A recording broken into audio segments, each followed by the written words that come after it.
बोलिए श्री बलरामचंद्र महाराज की जय। बोलिए श्री कृष्ण बलदेव की जय। श्री सतगुरु महाराज की जय। सच्चे दरबार की जय।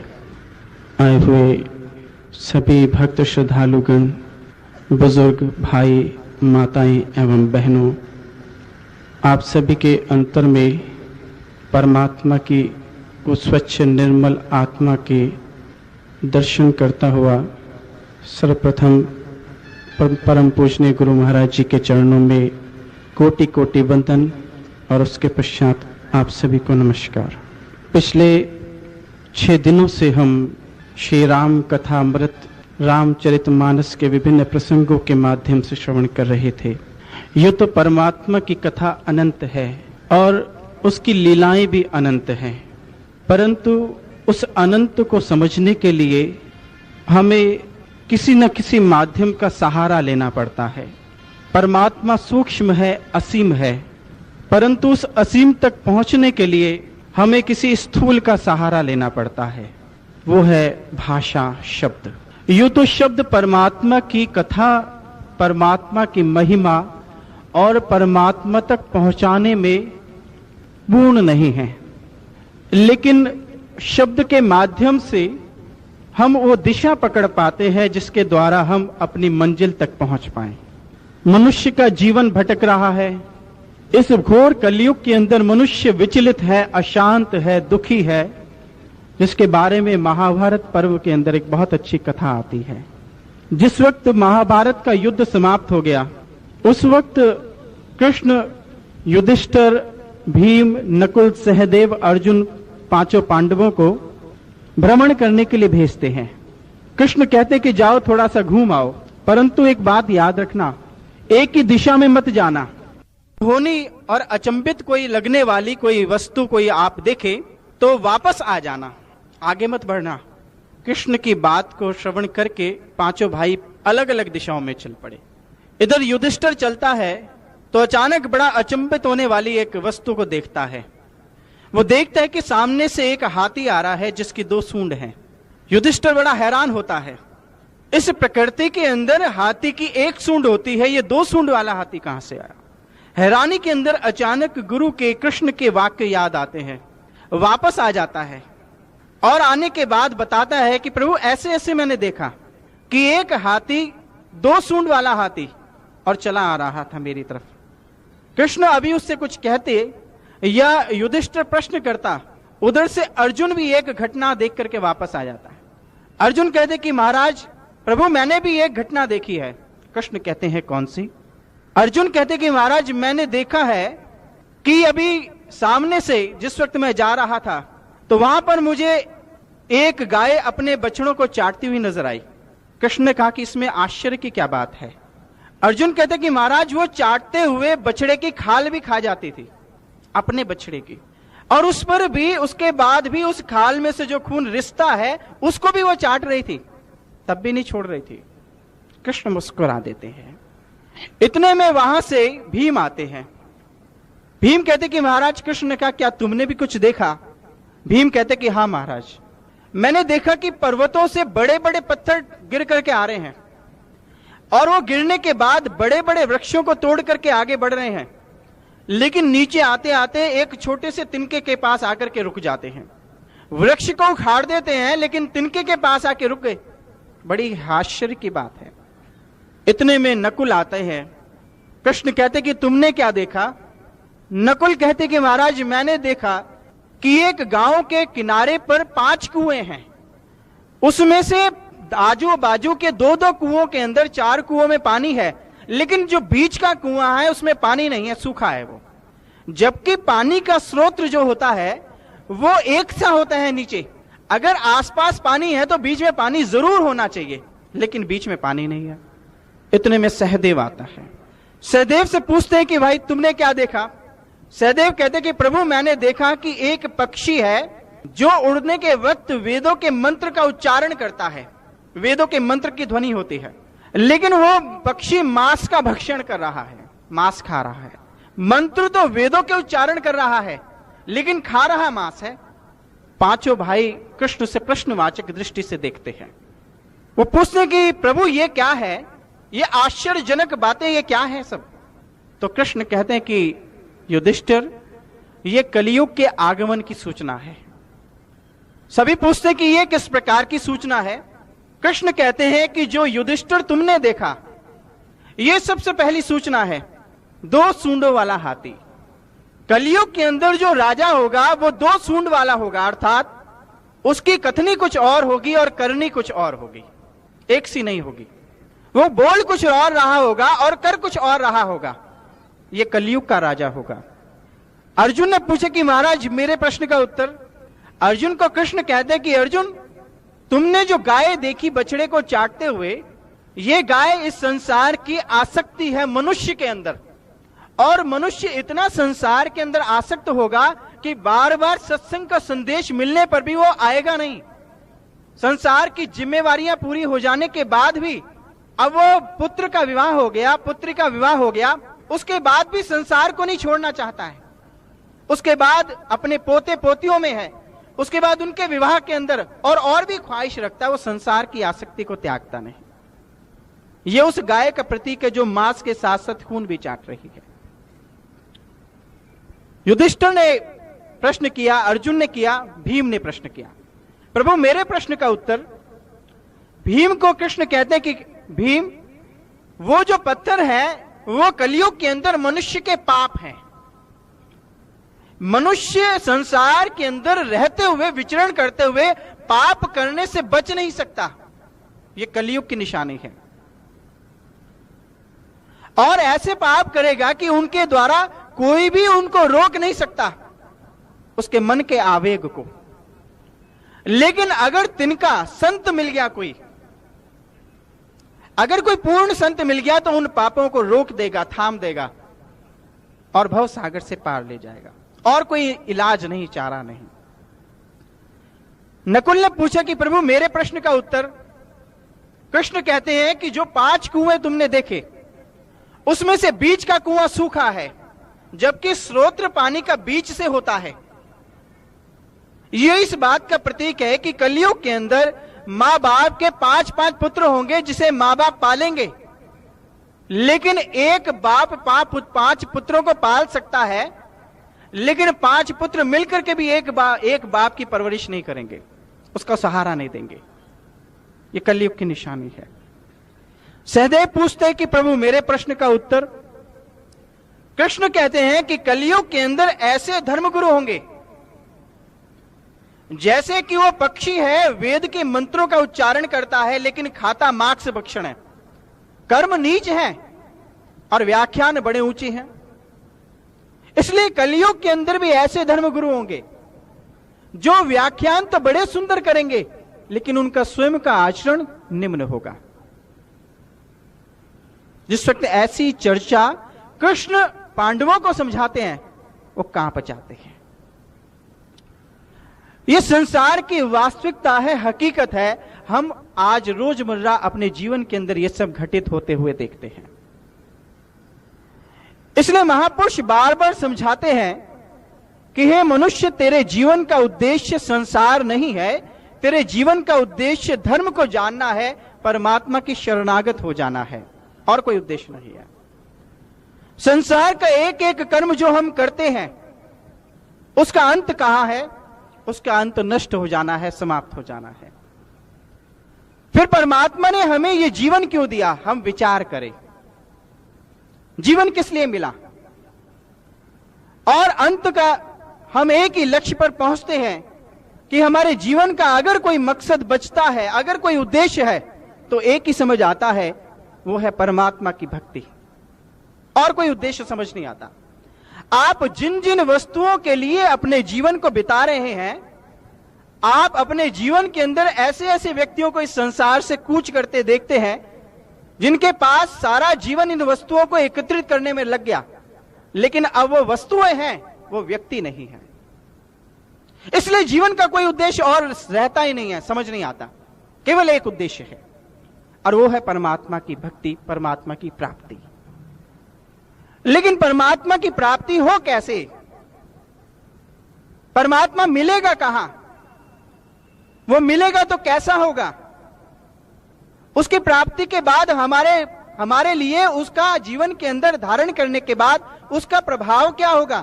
बहुत सारे प्रश्न है हमारे पास, बहुत सारे प्रश्न आप पूछते हैं और बहुत सारे प्रश्न हैं जो आप पूछ नहीं पाए। सबसे पहली बात यह है कि परमात्मा कहां निवास करता है। पहली बात, हम किसी भी वस्तु की खोज तब कर सकते हैं जिस वक्त हमें मालूम हो कि वह वस्तु मिलेगी कहां। उससे पहले हमारा प्रयास निष्फल जाएगा, उसका कोई लाभ नहीं। सबसे पहली बात ये, सबसे पहला प्रश्न हमारे जीवन के अंदर यह आता है कि परमात्मा है कहां, रहता कहां है, वो कहां है परमात्मा। तो इसके बारे में हमारे शास्त्र, धार्मिक ग्रंथ उत्तर देते हैं, परमात्मा कहां रहता है। यूं तो परमात्मा सर्वव्यापक है, ओमनी प्रेजेंट है, कण कण में है। जिस प्रकार से जल की कण, जल के कण पूरे वातावरण के अंदर व्याप्त हैं, आप जिस स्थान पे बैठे हैं उसके ठीक नीचे भी पानी है, इस वातावरण के अंदर भी मॉइस्चर है, पानी है, और एक नल के अंदर भी पानी है, तालाब में पानी है, कुएं में पानी है, सागर में पानी है। पानी, जल के कण सर्वव्यापक हैं। इसी प्रकार से परमात्मा भी सर्वव्यापक है, कण कण में है। परंतु कण कण में सर्वव्यापक जल के कणों को हम लाभ नहीं उठा सकते। जो जल के कण सर्वव्यापक है, उन जल के कणों का लाभ हम नहीं उठा सकते। कोई आपसे कहे आपके जमीन के नीचे पानी है, आप हाथ मार के पानी पी ले, प्यास बुझा ले, असंभव है, आप नहीं कर सकते, हालांकि पानी है। कोई आपसे कहे वातावरण के अंदर जल की बूंदें हैं, आप हाथ मार करके जल की बूंदें ग्रहण कर ले, प्यास बुझा ले, असंभव है। इस सर्वव्यापक जल के कणों का आपको कोई लाभ नहीं है। इसी प्रकार से परमात्मा सर्वव्यापक है, कण कण में है। कोई भी ऐसा स्थान नहीं है जहां परमात्मा की शक्ति विद्यमान नहीं है, परंतु उस सर्वव्यापक परमात्मा का लाभ आप नहीं उठा सकते। जिस प्रकार से जल की बूंदों का, कणों का लाभ आप नहीं उठा सकते। आप जल के कणों का लाभ कहां से उठाते हैं? अगर आपको कोई कुआं मिल जाए, अगर आपको कोई नल मिल जाए, अगर आपको कोई जल का स्रोत मिल जाए जो प्रकट है। इसी प्रकार से जो परमात्मा सर्वव्यापक है, कण कण में है, ओमनी प्रेजेंट है, उस परमात्मा का लाभ हम इस शरीर रूपी कुएं में से उठा सकते हैं, और कोई साधन नहीं। इसलिए हमारे शास्त्र, धार्मिक ग्रंथों ने, महापुरुषों ने 84 लाख योनियों में से मनुष्य की योनि को सर्वश्रेष्ठ बताया, और किसी को सर्वश्रेष्ठ नहीं बताया। सब मोह उपजे सब मोह उपजाए, सबते अधिक मनुज मोहे भाई। ये संसार में सब कुछ मैंने ही उपजाया है, परमात्मा कहते हैं, लेकिन इन सब में से मनुष्य मुझे सबसे अधिक भाता है, क्योंकि मनुष्य जरिया है, मनुष्य साधन है। मनुष्य का ये शरीर उस परमात्मा को प्राप्ति करने का साधन है, और सर्वव्यापक परमात्मा को हम कहीं से प्राप्त नहीं कर सकते। पहली बात ये शरीर है, महापुरुष कहते हैं घट में है सूझे नहीं लानत ऐसी जिंद, तुलसी या संसार को भयो मोतिया बिंद। परमात्मा सब जगह है, लेकिन इस शरीर को लानत कहते हैं, घट में है। कस्तूरी कुंडल बसे मृग ढूंढे वनवाही, ऐसे घट घट राम है दुनिया जाने नाही। जिस प्रकार से एक मृग कुंडली के अंदर कस्तूरी होने के बावजूद भी उसकी सुगंध को जंगलों के अंदर भटकता हुआ, सूंघता हुआ प्राप्त करने की कोशिश करता है, भटकता है, सोचता है कि एक सुगंध कहां से आ रही है।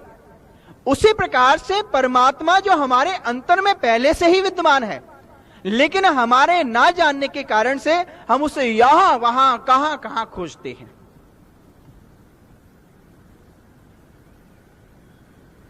आसाम के एक राजा एक समय कमंडल हाथ लेकर के निकल पड़े, भगवा वस्त्र धारण कर लिए और जंगलों की ओर जाने लगे थे कि अचानक वहां से गुरु तेग बहादुर जी पहुंचे। उन्होंने पहचाना उनको और पूछा कि भाई कहां जा रहे हो? गुरु तेग बहादुर जी से वो कहते हैं कि भाई मैं जंगलों में जा रहा हूं। गुरु तेग बहादुर ने पूछा कि जंगलों में क्या करने जा रहे हैं? वो कहते हैं कि मैं परमात्मा की प्राप्ति करने जा रहा हूं। गुरु तेग बहादुर जी ने एक शब्द का उच्चारण किया, काहे रे बन खोजन जाई, सर्व निवासी सदा अलेपा तोहे संग समाई, पुफ मद जो बास बसत है मुकुर माही जैसे छाई, ऐसे ही हर बसे निरंतर घट ही खोजो भाई। इसलिए ईश्वर इस संसार के अंदर है, परंतु उसका लाभ मनुष्य के जीवन में, मनुष्य के शरीर से उठाया जा सकता है। यह शास्त्र कहते हैं। बहुत से लोग शास्त्रों की बातों को नहीं मानते।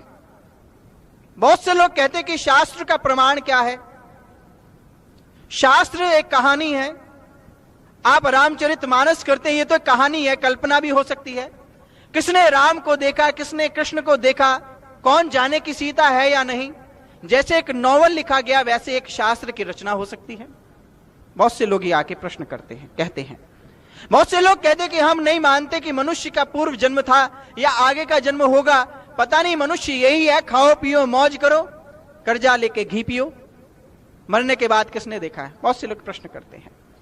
उनके फिलॉसफी है, उनके ये थ्योरी है कि eat drink and B Mary, और वो अपने जीवन को इसी आधार पर चलाना चाहते हैं। जहां तक शास्त्र का संबंध है, वो कहानी नहीं है। कहानी कल्पना पे आधारित होती है, शास्त्र अनुभव पे आधारित होते हैं। कहानी एक कथाकार कल्पना के आधार पे लिखता है, लेकिन शास्त्र महापुरुषों के जीवन का अनुभव है, और अनुभव को नकारा नहीं जा सकता। शास्त्र हमारी माता है और परमपिता परमेश्वर पिता है। अब किसी व्यक्ति से अगर हम पूछें कि भाई आपके होने का अस्तित्व क्या है, आप पैदा हुए, कहते हां हुए। उनसे पूछा जाए कि आपने जन्म लिया तो आपकी माता कौन है, वो बताएंगे कि ये। उनसे पूछा जाए कि आपके पिता कौन है, वो इशारा करेंगे कि ये। आप क्या जन्म से ये सिद्ध कर सकते हैं कि ये पिता आपके हैं? किसने बताया आपको? वो कहेगा कि मेरी मां ने बताया। अब उनसे पूछा जाए कि भाई मां ये सिद्ध कर सकते कि ये पिता है, आप मां की बात पे संशय नहीं कर सकते, मां की बात पे संशय नहीं कर सकते। इसी प्रकार से शास्त्र माता है और पिता परमात्मा है। शास्त्र जिस बात की ओर इशारा कर रही है उस पर संशय नहीं किया जा सकता, क्योंकि वो अनुभव है, सत्य पर आधारित है। एक भी संसार के प्रमाणिक धार्मिक ग्रंथ बिना अनुभव के नहीं लिखे गए। सूरदास नेत्रों के अंधे थे, नेत्रहीन थे, लेकिन एक आंखों वाला व्यक्ति भी अपने पुत्र की या अपने किसी शिशु की इतने सुंदर ढंग से व्याख्या नहीं कर सकता, उसके चलने की, बोलने की, रहने की, जितना कृष्ण के चरितार्थ किया सूरदास ने अपने पद्यों के अंदर। कैसे संभव हुआ? हालांकि सूरदास के पास नेत्र नहीं थे, सूरदास ने इन आंखों से कृष्ण को नहीं देखा था, लेकिन उसके बाद भी वो कृष्ण के चरित्रों को, उनके बचपन के बहुत से जीवन चरित्रों को बड़े सुंदर ढंग से प्रस्तुत करते हैं। एक मां भी नहीं कर सकती ऐसे। कहां से उन्होंने देखे? अंतर्दृष्टि को प्राप्त कर उसका अनुभव किया। रामायण रामचरितमानस की रचना तुलसीदास जी ने की, लेकिन यह सिद्ध कर दिया कि इसकी रचना मैं कब कर रहा हूं और कौन समझ सकते हैं। बाल कांड के अंदर आरंभ में कहा, उग्रही बिमल बिलोचन ही के, मिटे दोष दुख भव रजनी के, सूजहि रामचरित मनि मानिक, गुप्त प्रकट जय जो जय खानिक। उग्रही बिमल बिलोचन ही के, जिस वक्त मेरे अंतर के अंदर, वो हृदय के अंदर वो लोचन, वो नेत्र निकला, नेत्र आया गुरु की कृपा से। मिटे दोष दुख भव रजनी के, सूजहि रामचरित मनि मानिक, बाहर से नहीं। रामचरितमानस मुझे अंतर से ही सूझ गई, बाहर से नहीं लिखा उन्होंने कहीं। इसी प्रकार से वाल्मीकि जी ने रामायण की रचना की। हालांकि राम का चरित्र बड़े अलग अलग स्थानों पर हो रहा था, लेकिन वाल्मीकि जी अपने स्थान पर बैठ करके उन सब चरित्रों को अपने आश्रम में अनुभव करते हैं, देखते हैं। उस दृष्टि को प्राप्त कर जिसको कि संजय प्राप्त करके धृतराष्ट्र को युद्ध का आंखों देखा हाल सुनाता है। अनुभव पर आधारित है शास्त्र। हमारी ये आंखें धोखा खा सकती हैं, ये नेत्र जरूर सामने की वस्तु को सत्य देखते हुए भी सत्य नहीं हो सकती हो, इन आंखों के जरिए जो देखते हैं, लेकिन जो अंतर्दृष्टि से देखा जाता है उसमें कोई असत्यता का प्रश्न ही नहीं उठता। हम इन दो आंखों से जो देखते हैं वो भी झूठ हो सकता है। एक बार की बात है, एक महापुरुष हुए समर्थ गुरु रामदास, छत्रपति शिवाजी के गुरु थे वो। एक बार वो रामायण राम की लीला सुना रहे थे, राम कथा सुना रहे थे।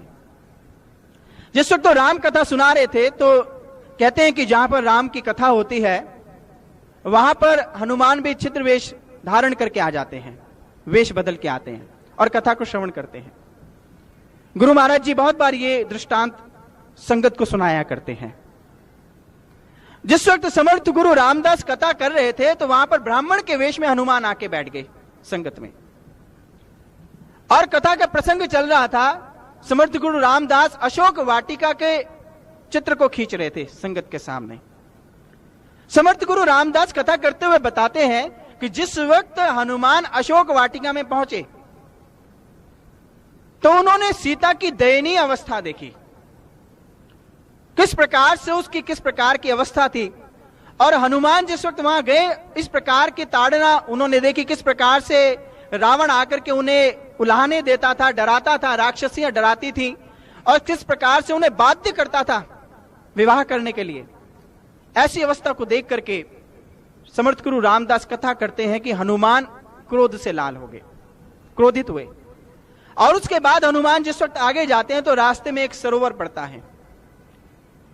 हनुमान बड़े प्रसन्न होकर सुन रहे थे।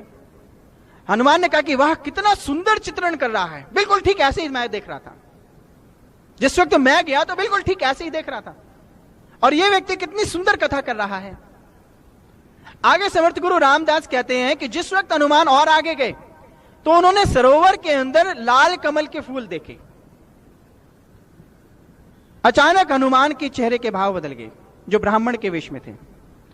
उन्होंने कहा यूं तो यह व्यक्ति बड़ा ही सुंदर कथा कर रहा है और बिल्कुल वैसे ही कह रहा है जैसे मैं कर रहा था, मैंने जैसे जैसे अनुभव किया, लेकिन यहां यह चूक कर गया, क्योंकि जिस वक्त मैं आगे बढ़ा था तो कमल के फूल लाल नहीं थे, कमल के फूल लाल थे। और ये जो समर्थ गुरु रामदास जिस वक्त कथा करते हैं तो वो कहते हैं कि जिस वक्त हनुमान आगे गए तो उन्होंने सफेद कमल के फूल देखे, लेकिन हनुमान को यह समस्या होती है क्योंकि जिस वक्त उन्होंने फूल देखे थे वो लाल थे, तो बड़े हैरानी हो जाती है उन्हें। यूं तो इन्होंने कथा ठीक की, लेकिन यहां पर लाल कमल के फूल मैंने देखे थे, लेकिन इन्होंने सफेद कमल के फूल बोले हैं, जरा इनका ये संशोधन कर दूं। ऐसा सोच करके हनुमान उठे, और उठने के बाद उन्होंने बड़े विनम्र स्वर से कहा, महोदय इसमें तो कोई संशय नहीं कि आपने बड़ी सुंदर कथा की है और कर रहे हैं, परंतु यहां पर आप थोड़ा सा चूक गए, क्योंकि जिस वक्त हनुमान आगे बढ़े तो वहां पर सरोवर के अंदर कमल के फूल सफेद नहीं थे, लाल थे। ये आप समाधान त्रुटि को जरा सुधार लें। समर्थ गुरु रामदास कहते हैं अच्छा ठीक है बैठ जाओ। उसके बाद फिर वो कथा शुरू करते हैं कि जिस वक्त हनुमान आगे बढ़े तो उन्होंने सरोवर के अंदर सफेद कमल के फूल देखे, और आगे फिर बोलने वाले थे कि अचानक हनुमान फिर खड़े हो गए कि महोदय आपने क्या विचार नहीं किया, मैंने अभी अभी आपको बताया कि आप ये संशोधन कर ले कि कमल के फूल लाल थे, सफेद नहीं थे।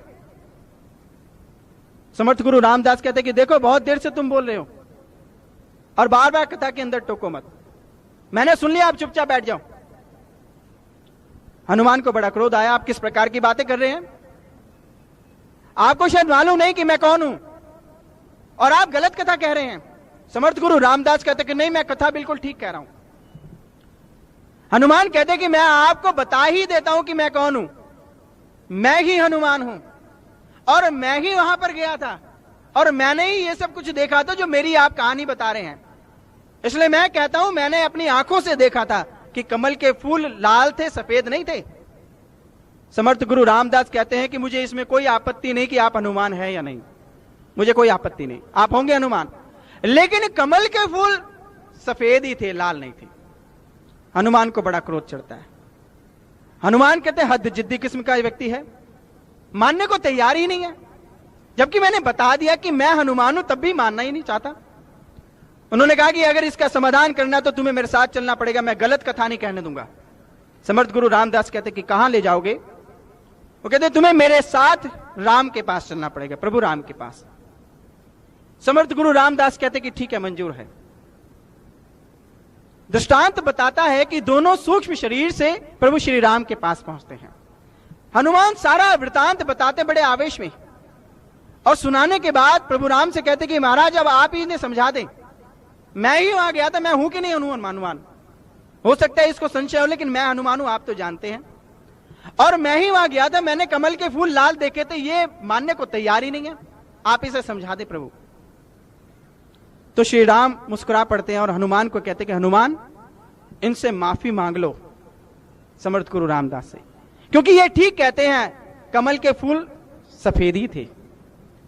हनुमान को बड़ा आश्चर्य होता है, लेकिन राम की बात को कैसे काट सके? वो कहते कि लेकिन प्रभु, श्री राम शंका का समाधान करते हुए कहते कि लेकिन वेकिन कुछ नहीं, वास्तविकता यह है कि जिस वक्त तुम अशोक वाटिका में विचरण कर रहे थे, उस समय सीता की अवस्था को देखकर तुम्हें बड़ा क्रोध आ गया था। क्रोध के कारण से तुम्हारी आंखें लाल हो गई थी, और लाल होने के कारण से सफेद फूल भी तुम्हें लाल नजर आ रहे थे, लेकिन वास्तविकता में सफेद ही थे वो फूल। लेकिन क्योंकि समर्थ गुरु रामदास ने ज्ञान की आंख से देखा है उसे, भ्रम नहीं है कहीं। तुमने इन दो आंखों से देखा था, लेकिन उन्होंने ज्ञान की दृष्टि से देखा है, इसलिए वो उनकी सत्यता को नकारा नहीं जा सकता। इसलिए शास्त्र, धार्मिक ग्रंथ, संसार के महापुरुष जब जब इस संसार में आए, उन्होंने अपनी अंतर्दृष्टि के अनुभव से लिखे हैं। इसलिए शास्त्र की सत्यता को नकारा ही नहीं जा सकता, असंभव है। ये हमारी दो आंखें अवश्य गलत देख सकती हैं, गलत निर्णय ले सकती हैं, हमारी बुद्धि गलत निर्णय ले सकती है, लेकिन इस शास्त्रों की सत्यता को अस्वीकार नहीं किया जा सकता। ध्रुव सत्य है वो।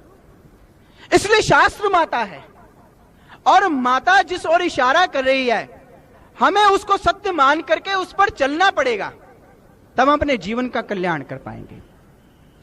इसलिए हमारे जीवन के अंदर बहुत सी ऐसी बातें हुई कि हमारे शास्त्र, धार्मिक ग्रंथ जो लिखे गए, हम उनकी सत्यता को नकारते हैं, इस कारण से हम कहीं पर भी नहीं पहुंच पाते। पहली बात है, शास्त्रों के अंदर बहुत सी ऐसी चीजें हैं।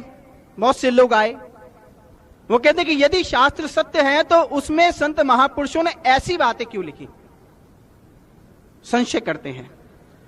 एक सज्जन मिले, वो कहते हैं कि शास्त्रों के अंदर तुलसीदास जी ने रामायण के अंदर रामचरितमानस में ऐसा क्यों लिखा, ढोल गवार क्षुद्र पशु नारी ये सब ताड़न के अधिकारी। तुलसीदास जी ने नारी को भी ताड़ना के अधिकारी बता दिया, गवार को भी, शूद्र को भी पीटने का अधिकारी बता दिया कि इनको पीटना चाहिए। तुलसीदास जी अगर संत थे तो शास्त्र अगर उन्होंने लिखे तो शास्त्रों में ऐसा क्यों लिखा है, तुलसीदास जी ने ऐसा क्यों कहा? हमने कहा कि शास्त्र, धार्मिक ग्रंथ आज के नहीं लिखे गए हैं, बहुत समय पहले के हैं। और ये ग्रंथ जिस वक्त लिखे गए तो बहुत सी ऐसी चीजें हैं, समय के साथ साथ इनके अंदर कुछ ऐसे परिवर्तन आ जाते हैं जो मनुष्य अनजाने में कर जाता है।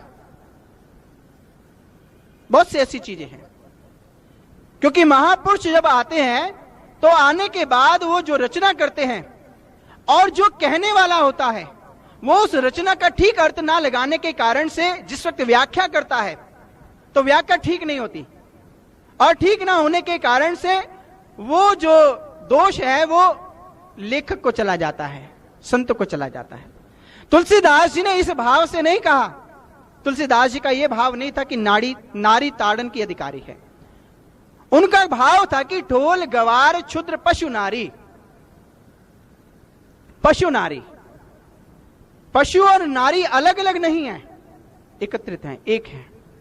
वह नारी जो जिसका आचरण पशु के समान है, पशु को अपने संबंधों का ख्याल नहीं होता। इसलिए तुलसीदास जी कहना चाहते कि वह नारी जिनका आचरण पशु के समान है, ये सब ताड़न के अधिकारी, ये ताड़ना के अधिकारी हैं। ढोल गवार क्षुद्र पशु नारी। गवार कौन है?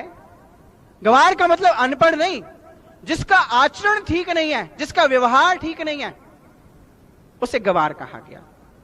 ये सब ताड़न के अधिकारी। और भी बहुत सी चीजें हैं। हमारे शास्त्र, बहुत से संत महापुरुषों के जीवन के अंदर जो उन्होंने कहा, शास्त्र उनके जीवन में जाने के बाद लिखे गए। ऐसा भी बहुत हुआ, सिर्फ रामचरितमानस की बात नहीं। कबीरदास जी के जीवन के अंदर उन्होंने बहुत सी रचनाएं भी, बहुत से शब्द रोमानिया उच्चारण की, और उच्चारण करने के बाद वो चले गए, लोगों को कंठस्थ हो गई, लोग गाया करते थे। और उनके चले जाने के बाद लोगों ने मिलकर के उनको संकलित किया, और उसके संकलन के अंदर कहीं कहीं जगह उनसे त्रुटि रह गई, संतों से नहीं रही। एक बार गुरु महाराज जी के पास कुछ लोग आए, और लोग आने के बाद उन्होंने एक प्रश्न किया कि महाराज, हमने सुना है कि जिस वक्त गैलीलियो एक बहुत बड़े वैज्ञानिक हुए, और गैलीलियो ने जिस वक्त ये सिद्ध किया कि सूर्य स्थिर है और पृथ्वी चक्कर काटती है, तो जिस वक्त उसने ये सिद्ध किया, तो क्योंकि बाइबल के अंदर यह लिखा है कि सूर्य घूमता है, पृथ्वी स्थिर है, बाइबल के अंदर ऐसा लिखा है। लेकिन जिस वक्त गैलीलियो ने यह सिद्ध किया कि सूर्य तो घूम रहा है, सूर्य स्थिर है और पृथ्वी घूम रही है, तो उस वक्त बहुत सारे बाइबल को मानने वाले धार्मिक लोग आ गए गैलीलियो के पास, और आने के बाद उसको घेर लिया, और घेरने के बाद बड़े नारेबाजी की और कहा कि तुमने हमारे धार्मिक ग्रंथ का खंडन कर दिया, बाइबल का खंडन किया। गैलीलियो ने कहा कि क्यों? वो कहते कि हमारे धार्मिक ग्रंथ बाइबल में लिखा है कि सूर्य घूम रहा है और पृथ्वी स्थिर है, लेकिन आपने यह सिद्ध कैसे कर दिया? क्या धार्मिक ग्रंथ झूठ हो सकते हैं? इसलिए आप अपने सिद्धांत को बदल दें, आप मान लें कि भाई आप गलत हैं। तो कहते कि गैलीलियो ने स्वीकार कर लिया कि हां मैं गलत हूं, उनको भेज दिया वापस। तो उन व्यक्ति ने प्रश्न किया गुरु महाराज जी से कि महाराज जी आप ये बताइए कि गैलीलियो ठीक था या वो धार्मिक ग्रंथ ठीक था? और अगर गैलीलियो ठीक है तो धार्मिक ग्रंथ के अंदर झूठ लिखा है, फिर उनके सत्यता का प्रमाण क्या है? और अगर गैलीलियो ठीक था तो फिर उसने उनको कहा क्यों कि भाई ठीक है मैं आपकी बात को मानता हूं? महाराज जी ने प्रश्न का उत्तर बड़ा सुंदर दिया। महाराज जी ने कहा कि इसमें कोई संदेह नहीं कि वैज्ञानिक ठीक था, क्योंकि आज उसी के नियम से बड़े बड़े विज्ञान हुए, बड़े बड़े इन्वेंशंस हुई हैं। लेकिन अगर गैलीलियो उस वक्त कह देता कि नहीं मैं ही ठीक हूं, तो वो लोग उसे मार देते और आगे की इन्वेंशंस नहीं हो पाती।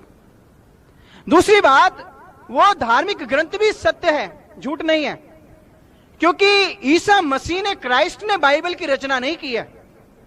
बाइबल की रचना 200 साल बाद हुई, ईसा मसीह के जाने के 200 साल बाद हुई, और होने के बाद भी वो अंग्रेजी में एक बार में नहीं होगी।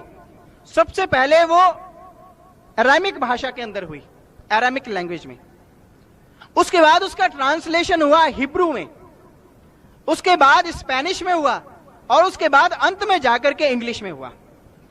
इसलिए इनके ट्रांसलेशन होते होते कहीं ना कहीं मिसप्रिंट हो जाता है, त्रुटि आ जाती है। ना गैलीलियो ने झूठ बोला, क्योंकि धर्म और विज्ञान एक है, अलग अलग नहीं है। विवेकानंद कहते हैं कि जिस वक्त विज्ञान अपनी चरम अवस्था पे पहुंचेगा, वहां से आध्यात्म शुरू हो जाता है।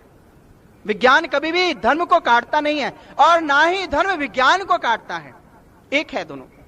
लेकिन जिस वक्त हम छोटे से बुद्धि से और छोटी सी किसी उपलब्धि से उस सत्य को तोलना चाहते, तो हम भटक जाते हैं। इसलिए शास्त्र के अंदर कई बार टीकाकार, कई बार व्याख्याकार उनको गलत ढंग से इंटरप्रेट करता है। इसका मतलब शास्त्र की सत्यता को नहीं नकारा जा सकता, ऐसा भी बहुत हुआ। इसलिए सबसे बड़ी बात यह है, जीवन के अंदर बहुत सी चीजें, शब्दों का हेर फेर हो जाता है। जैसे किसी व्यक्ति कोई भाग रहा था, किसी ने कहा कि भाई रोको, मत जाने दो, दूसरे ने उसे भगा दिया, पकड़ा हुआ भी छोड़ दिया। उस व्यक्ति ने कहा कि भाई मैंने कहा था रोको, मत जाने दो, तुमने छोड़ क्यों दिया? वो कहते आप ही ने तो कहा था कि रोको, मत जाने दो। शब्द चार ही हैं। किसी के घर के बाहर यह लिखा था कि गॉड इज नाउ हेयर। किसी के घर के बाद तख्ती पे लिखा था, आस्तिक था, गॉड इज नाउ हेयर। लेकिन एक कोई मूर्ख व्यक्ति नास्तिक पहुंच गया जो ईश्वर की सत्ता को मानता नहीं था। जिस वक्त वो पहुंचा तो वहां पहुंचने के बाद उसको शरारत सूझी, दिमाग है, फितूर है और कोई कारिस्तानी करना चाहता है। उसने उसकी तख्ती के अंदर जो शब्द थे, वर्ड्स थे, उसमें से नाव के डब्लू को हटा दिया वहां से और हेयर के साथ लगा दिया आगे, और पढ़ करके बड़ा खुश हुआ, गॉड इज नो वेयर। अर्थ बदल दिया सारा का सारा। शास्त्रों के साथ भी ऐसा ही हुआ, बहुत से शास्त्रों के साथ ठीक इसी प्रकार से हुआ। एक बार इसी के उदाहरण में एक और दृष्टांत याद आ रहा है। एक बार कोई सज्जन किसी ऑफिस में गए, बड़े दिनों से उनकी फाइल नहीं मिल रही थी और उन्होंने सोचा कि आज किसी ना किसी तरह से ये फाइल निकलवा लूंगा। तो जिस वक्त गए तो बड़े परेशान थे, बड़ी जूतियां घिस गई थी, लेकिन कोई काम करके राजी नहीं था। आप सब भली भांति परिचित हैं इस बात से। और उन्होंने देखा कि वहां पर बाहर तख्ती पे लिखा हुआ था, घूस लेना देना पाप है। बड़े खुश हुए, चल एक तो डिपार्टमेंट ऐसा मिला कि जहां पर भ्रष्टाचार नहीं है। खुशी से अंदर गए और जाकर के बड़ी कोशिश की, लेकिन कोई काम फिर नहीं बना। अंत में किसी तरह कर कुर के वो क्लर्क के पास गए कि भाई काम कैसे होगा। वो कहता कि भाई कुछ है क्या। उसे बड़ा आश्चर्य हुआ। उसने कहा कि भाई पहले काम बना लूं, उसके बाद इनसे पूछूंगा कि ये बाहर तख्ती क्या लगाई है। और उसके बाद उसने पैसे वैसे दिए, देने के बाद काम बनाया और काम जिस वक्त हो गया तो बाद में अथॉरिटी जो मैनेजर था उसके साइन होने के बाद जब पूर्ण काम हो गया, उसने मैनेजर से कहा कि मैनेजर साहब आपको मालूम है आपके ऑफिस के बाहर तख्ती क्या लगी है। कहते हाँ बहुत अच्छी तरह मालूम है, मैंने ही लगवाई है। लेकिन आपने ये किस प्रकार से लगाई। आप क्लर्क से लेके आप तक सबने घूस ली है, लेकिन तख्ती पे लिखाते कोई घूस लेना देना पाप है। वो कहते कि अरे बात बिल्कुल ठीक है, लेकिन तुम्हारे समझने में फेर है, क्योंकि तख्ती के ऊपर जो लिखा है उसे पढ़ने में तुम्हारा फेर है, ठीक से पढ़ नहीं पाए। ध्यान से पढ़ो, उसमें लिखा है घूस ले ना देना पाप है। शास्त्रों को तोड़ा गया, मरोड़ा गया। शास्त्रों के जीवन के अंदर महापुरुषों ने सत्य लिखा, लेकिन हमने अपनी बुद्धि के द्वारा, क्योंकि मनुष्य बड़ा चतुर है, वो हर चीज को बुद्धि के दायरे से तोलना चाहता है, हर चीज को बुद्धि से निर्णय लेना चाहता है। लेकिन शास्त्र अंतर की गहराइयों में उतर करके लिखे गए, बुद्धि से नहीं लिखे गए। शास्त्र विवेक के द्वारा लिखे गए, ज्ञान की दृष्टि को प्राप्त करके लिखे गए, बुद्धि के द्वारा उनका कोई संबंध नहीं है। लेकिन हम शास्त्रों को जो कि गहराइयों में जाके लिखे, हम उनको बुद्धि से परखना चाहते हैं। इसी कारण से हम भ्रमित हो जाते हैं। इंसान की बुद्धि क्या है? इंसान के जीवन का छोटा सा तजुर्बा, उस छोटे से तजुर्बे के अंदर छोटी सी बुद्धि है। उस छोटी सी बुद्धि के द्वारा वो अनंत को समझना चाहता है, जीवन भर लगा रहेगा, नहीं समझ सकता। बुद्धि के द्वारा परमात्मा को समझा नहीं जा सकता। इसलिए शास्त्रों के अंदर बहुत सी ऐसी चीजें हैं जो केवल हमें संत समझा सकते हैं। एक व्यक्ति मिले, वो कहने लगे कि भाई राम ने एक तपस्वी का वध कर दिया, एक तपस्वी को मारा उन्होंने। राम कैसे न्यायप्रिय राजा थे। एक व्यक्ति शंभुक नाम का, और वो साधना कर रहा था, ईश्वर की प्राप्ति कर रहा था। लेकिन अचानक राम को पता लगा, एक ब्राह्मण ने जाके शिकायत लगाई और राम को पता लगा, और राम ने जाकर के उस शंभुक को मार दिया, वध कर दिया। ये किस प्रकार के राजा थे, किस प्रकार के ईश्वर थे? अगर कोई साधना कर रहा है, ईश्वर की प्राप्ति का प्रयास कर रहा है, तो उसको वध क्यों किया गया? बहुत से प्रश्न करते हैं। परंतु वाल्मीकि रामायण के अंदर जहां इसकी बात लिखी है, वहां पर यह कथा पूर्ण नहीं है। हम छोटी सी चीज पकड़ के बैठ जाते हैं। वाल्मीकि रामायण में स्पष्ट लिखा है कि वो शंभुक जो नाम का व्यक्ति था, वो कोई साधना, ईश्वर की प्राप्ति का साधन नहीं कर रहा था, वो बल्कि तांत्रिक योग कर रहा था, कोई तंत्र विद्या कर रहा था। और उस विद्या को करते हुए उसने एक ब्राह्मण के लड़के की बलि भी दे दी। और जिस वक्त ब्राह्मण का लड़का मरा और उसे पता लगा, तो वो फौरन लेकर के प्रभु राम के पास आए। राम के पास आने के बाद उन्होंने कहा कि प्रभु इस प्रकार से इसका वध किया गया है, बलि ली गई है, प्रभु राम फौरन गए, शंभुक को समझाया कि भाई तू इस प्रकार की सिद्धियां मत कर, ये तेरा भी नाश करेंगे और समाज के लिए भी हितकारी नहीं है। शंभुक नहीं माना और अंत में राम ने उनका वध कर दिया। बहुत सी ऐसी कहानियां हैं जो हमने मनगढ़ंत बनाई है, जिनका आधार कुछ और ही है। इसलिए कहने का भाव यह है कि शास्त्र सत्यता पर आधारित है और उसको कोई महापुरुष ही समझा सकता है, क्योंकि महापुरुष जब तक हम उस घर में पहुंचे नहीं जिस घर की चर्चा है, हम कभी नहीं समझ सकते। इसलिए संत ही ऐसे होते हैं, महापुरुष होते हैं जो शास्त्र को समझा सकते हैं, नहीं तो हम शास्त्रों के जरिए उलझ करके रह जाते हैं। इसलिए आदि शंकराचार्य जिन्होंने कि बहुत से भाष्य लिखे, विवेक चूड़ामणि ग्रंथ लिखा, इतने ग्रंथ लिखने के बाद बड़े बड़े शास्त्रार्थ किए। आज मेरे ख्याल हमारे पास उतनी विद्या नहीं है शास्त्रों की जितनी शंकराचार्य के पास थी, लेकिन उन्होंने बड़े शास्त्रार्थ लिखे, किए और शास्त्र लिखे। लेकिन उसके बाद भी वो लिखते हैं विवेक चूड़ामणि में, वाग वैखरी शब्द जरी शास्त्र व्याख्यान कौशलम वैदुष्यम विदुषाम मदवद भुक्ते नातु मुक्ते। वो कहते कि शास्त्रों का कोई कितना सुंदर व्याख्यान कर ले, कोई शब्दों की कितनी सुंदर झड़ी क्यों ना लगा दे, लेकिन जब तक उसने उस सत्य को जाना ही नहीं, तब तक वो मुक्त नहीं हो सकता जीवन के अंदर। बहुत से लोग आते हैं कि आपने कथा की, हम भी कथा सुन के आते हैं। एक सज्जन कहने लगे कि मैंने एक ऐसा कथावाचक की कथा सुनी है जो कि 50-50 अर्थ कर देता है चौपाइयों के। हमने कहा कि बड़ी अच्छी बात है, परंतु आप विचार करें कि तुलसीदास जी ने अगर कोई चौपाई लिखी होगी, उस चौपाई के पीछे कितने भाव होंगे? एक ही भाव होगा, 10-20 नहीं होंगे। और आपने 50 भाव किसी ने अगर प्रकट कर दिए तो मनुष्य को और उलझा दिया, सुलझाया कहां? तुलसीदास जी ने आप अपने जीवन में ले, आप किसी को कुछ कहते हैं तो एक ही बात एक भाव से कहेंगे, लेकिन तुलसीदास जी ने भी जो कहा वो एक ही भाव से कहा होगा, लेकिन हमने उसको 50 अर्थ लगा करके हमने अनर्थ कर दिया, अर्थ नहीं किया और उलझा दिया उसको। इसलिए जरूरत यह नहीं है कि उसकी कितनी व्याख्या की जाए, उनके कितने विचार बनाए जाए। जरूरत यह है कि जिस विचार को तुलसीदास जी ने प्रकट करना चाहा, उस विचार को मनुष्य के सामने रखा जाए। इसलिए महापुरुष कहते हैं कि शब्द जालम महाअरण्यम चित्त भ्रमण कारणम।